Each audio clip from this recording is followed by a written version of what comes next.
नमस्कार. जय श्री हरी. तुम्हाला माहीत आहे का? देवशयनी आषाढी एकादशी पासून भगवान विष्णू 4 महिने योगनिद्रेत का जातात आणि या 4 महिन्यांना चातुर्मास असे का म्हटले जाते? यामागे एक अतिशय सुंदर धार्मिक मान्यता आहे. पौराणिक कथेनुसार आषाढी एकादशीच्या दिवशी भगवान विष्णू क्षीरसागरात शेषनागावर योगनिद्रेत जातात. त्यानंतर कार्तिकी एकादशीला ते पुन्हा जागृत होतात. या कालावधीला चातुर्मास असे म्हणतात. पण भगवान विष्णू झोपतात म्हणजे नेमकं काय? याचा अर्थ ते सृष्टीकडे दुर्लक्ष करतात असा नाही. योगनिद्रा म्हणजे सृष्टीच्या पालनकर्त्याचे ध्यान आणि विश्रांतीचे प्रतीक मानले जाते. पावसाळ्याचा हा काळ पूर्वी प्रवासासाठी आणि मोठ्या धार्मिक समारंभासाठी योग्य मानला जात नसे. त्यामुळे या काळात माणसाने बाहेरच्या धावपळीपेक्षा आत्मचिंतन, भक्ती, जप, साधना याकडे लक्ष द्यावे असा संदेश या परंपरेतून दिला जातो. चातुर्मासात अनेक भक्त उपवास,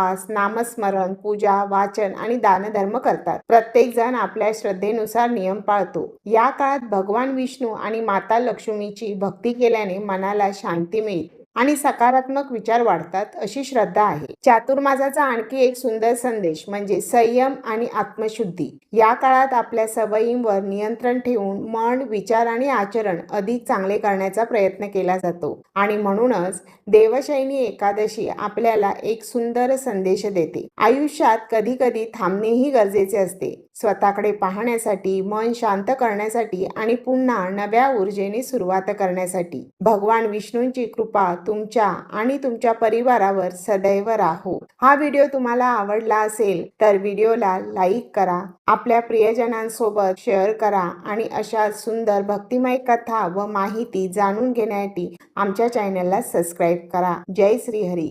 धन्यवाद.